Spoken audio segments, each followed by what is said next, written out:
Thanks for the early morning flight, Mr. Wilson.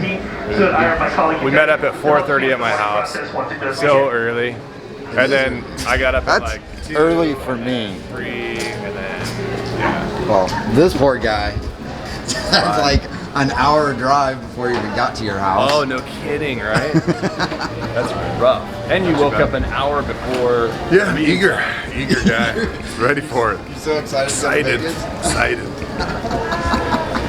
Oh, and then not to mention yesterday, Salazar was like, hey, so you got me a window seat, right? And I was like, what do you mean I got you a window seat? I don't know what you're talking about. He's like, I have to sit by the window seat. I get anxious. I have to sit by the window. I was like, okay, bro, let me see if I can change it. No, I have to be there. I was like, okay, settle down.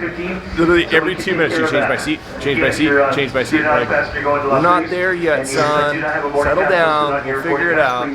But he's got a window seat now, so he doesn't freak out on the plane and gets arrested. So I was actually pretty cool, and I upgraded Sanderson's seat to first class. First class on Spirit. That doesn't mean much for Spirit Airlines. Yeah, that there's really, a first class here? Yeah, there's I think they upgrade you from cloth to vinyl. Nice.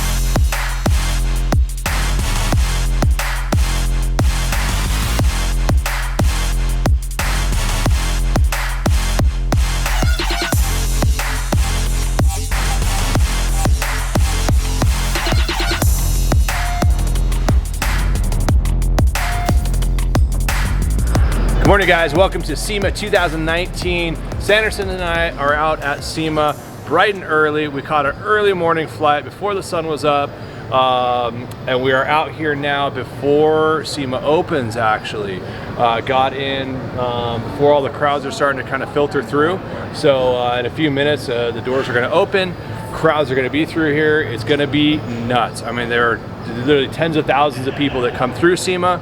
But this show is amazing. It is absolutely mind-numbing at how big it is, how many parts are here, how many vendors are here, what goes into this show as far as setting up. So my hat's off to like the SEMA promoters, the coordinators, all the vendors. That is so much work. And as a vendor 2 years in a row, a couple years back, it's a lot of work. I mean, you're setting up vehicles literally months before, and it's, look at this.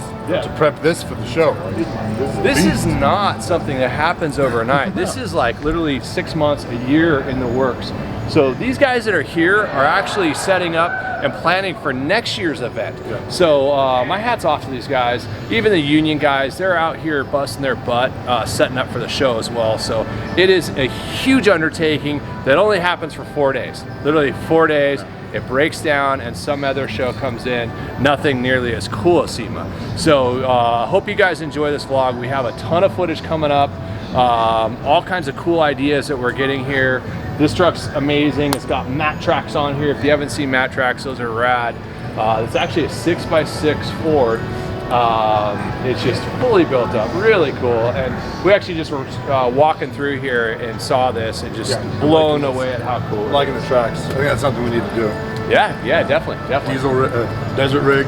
Yeah. It'd be awesome to have this thing on a fully built up Duramax out Hummer, Humvee, some platform, and maybe that 95 or 96 Hummer that we just bought. Yeah, it's missing doors, missing interior. The new ATRV. Yeah. So cool. ATRV6 with mat tracks. I don't know. What do you guys think? Let us know down below.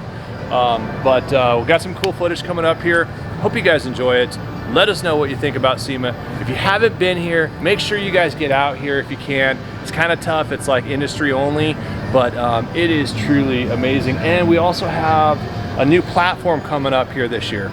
So the new platform mixed with the Hummer platform, maybe it makes sense to come back to SEMA. Yeah, so maybe we have a comeback to SEMA. The market's kind of small for the Hummer market, and maybe it didn't make sense for us to be here last few years. But I think with the new platform, we're gonna kind of venture out worldwide with a bunch of different parts, accessories, build-ups for the specific vehicle. So stay tuned, it's coming up real soon, I promise. I know we've been talking about it, but it is going to be coming up in the next episode or two. Next week or two, we're going to unveil it. So stay tuned, guys. Enjoy the show and let us know what you think about SEMA. If you've been there, what your favorite part of SEMA is. Thanks for watching. Enjoy it.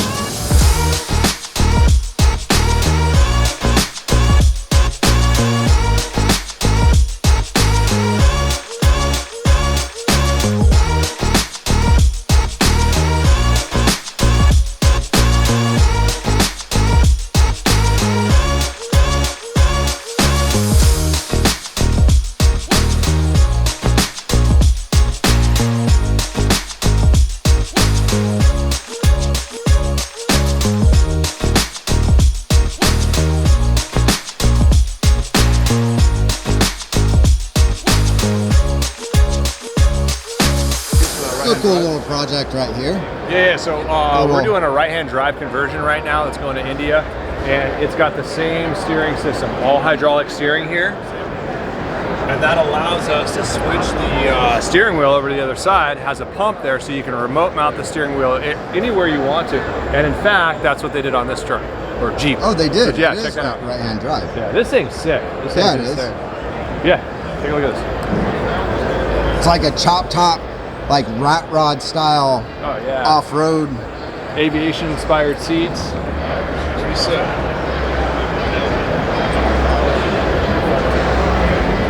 Yeah, this thing's crazy. Yeah, this looks like fun. This is a Jeep I would own, for sure. Yeah. This thing's insane. You really can't call this a Jeep anymore. No. Well, it's got a bottle opener, too. But it's not a Yeti. No, it's not a Yeti. Should be a Yeti. Should be a Yeti. Yeah.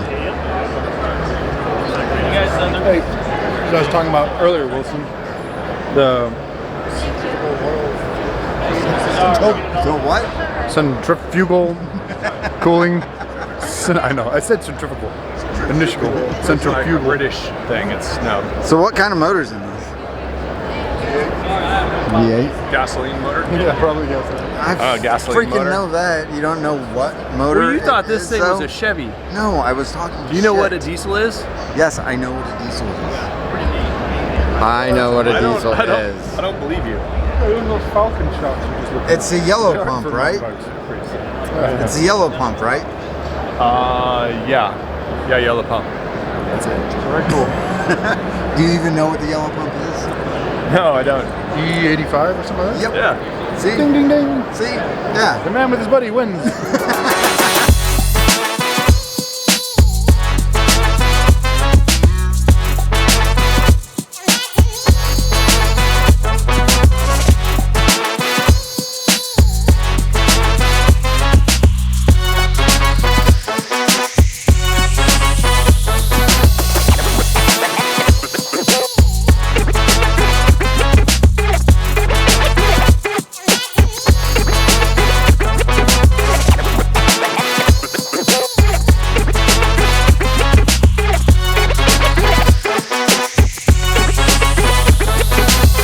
Madness here. Look at all of this rigid madness.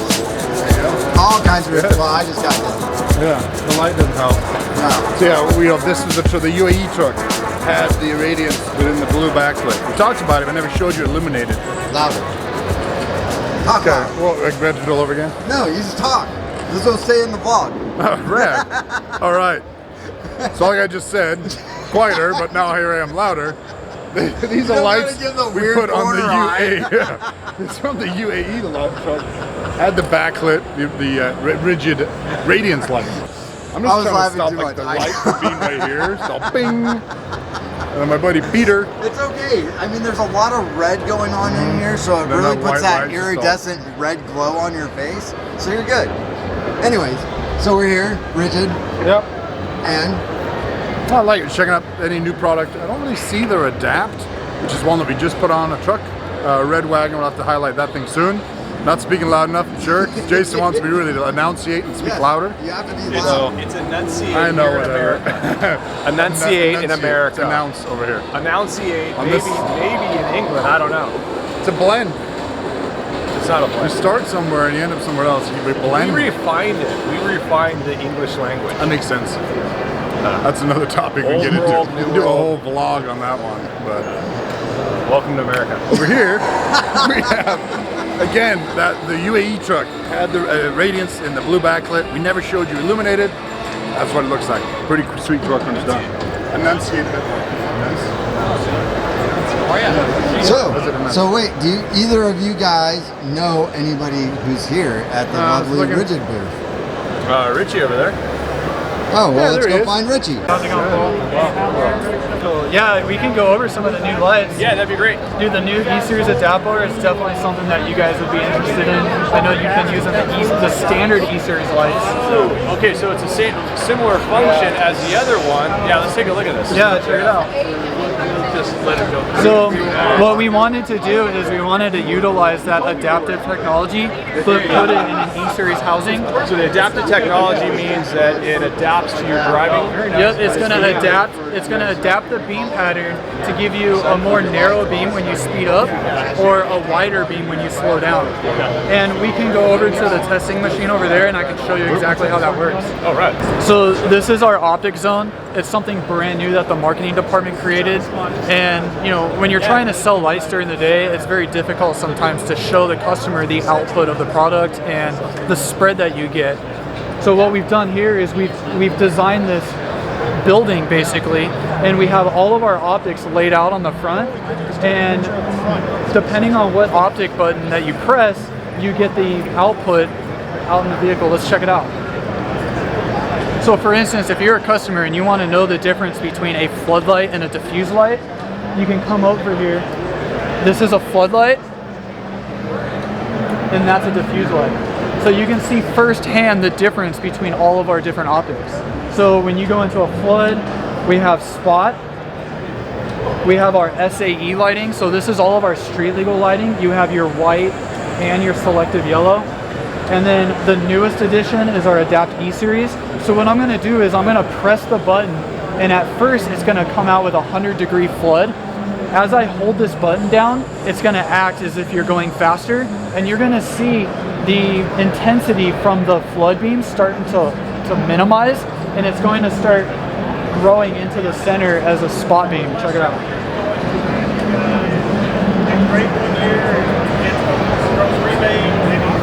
And then you lose all of the intensity on the outside and it's put in the inside. You know what? Can you show us do a quick rundown of what the different lights do?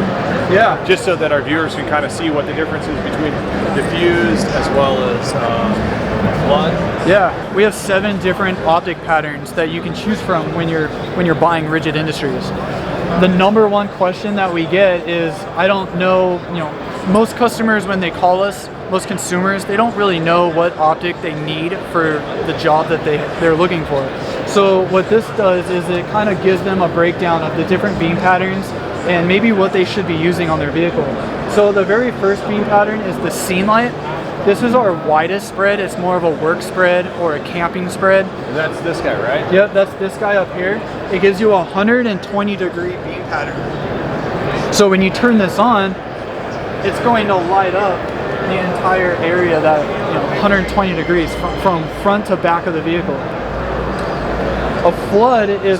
Sorry, so that guy would be like a great camping light, you know, at the campground, on the corner of a Hummer or something. Yep, camping light, work light, backup light, anywhere, any time that you need to light up a large surface area, not necessarily distance, but more spread, the scene light is definitely going to be the go-to for you. Okay, cool. Yep.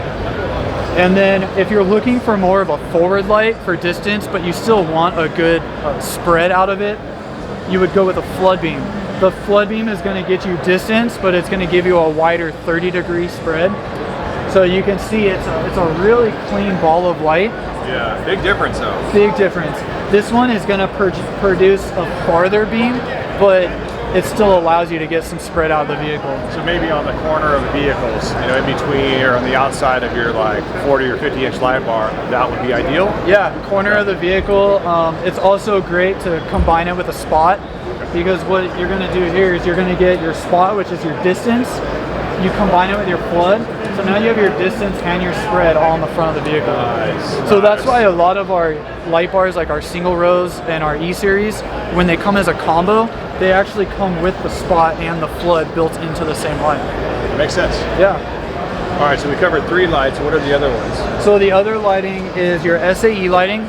So we have SAE DOT approved lighting for fog light and high beam use, which is perfect, especially on California. Now you can use Rigid Industries lights on the highway. Yeah, gotcha. What we've done is we've been able to create on this light right here, we've been able to create a lens that gives you a 60-degree spread with a really sharp 4-degree vertical beam.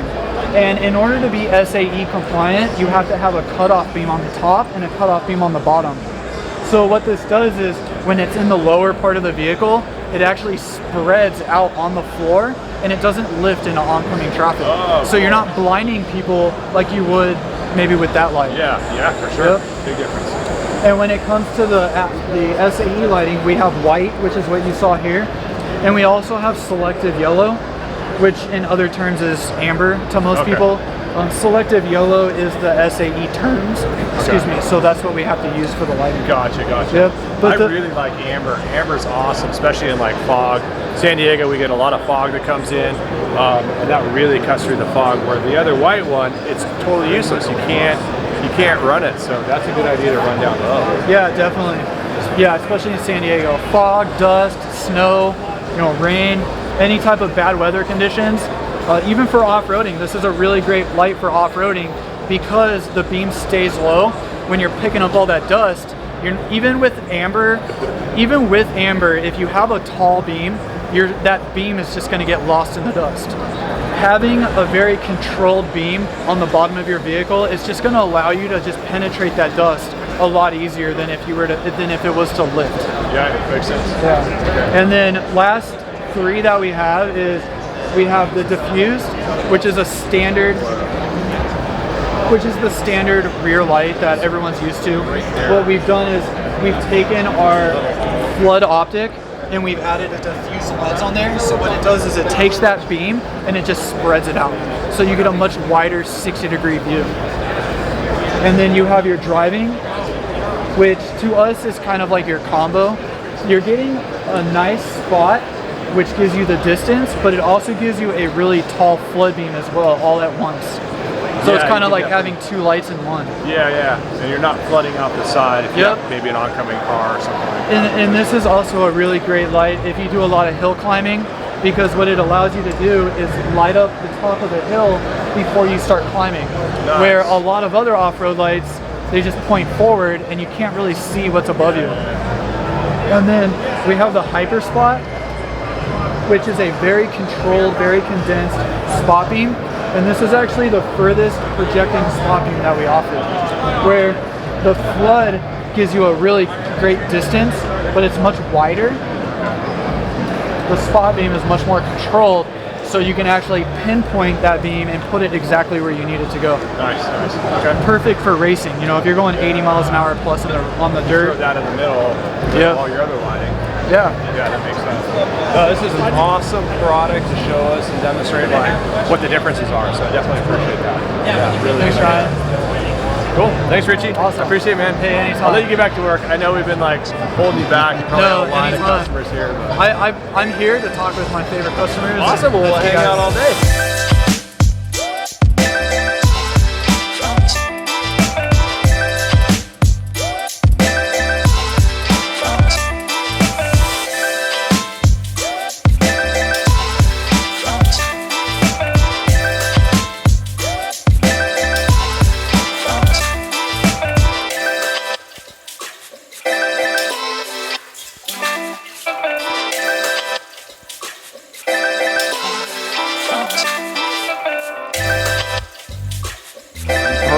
It's dead here in the airport. I think it's time for an outro. Yeah, dude, let's go home. I'm tired. I've been up since 3:30 in the morning. I know he has as well. Yeah, he's been up since way before us. I'm young though. These guys are two old buggers. But we gotta tell we got 2 episodes something. a week. Make sure you keep checking in. Subscribe. Keep this guy busy. We're gonna have 2 every week. Look at Wilson. He's like done. He was so done on the plane. I wish we could have filmed some of him on the plane. You missed it. It was good. It was a long day. So subscribe somewhere. Fun day in Vegas. It was fun, yeah. Fun. We got a lot accomplished. Good content. People, cool trucks. Good times. Maybe next year we'll be out there with our own spot again. Because you've had it before that. Something like that. Something like that. Dude, he is so lost. We're just He's saying so done. words. Just words. Come on, we're going to bed. Good night.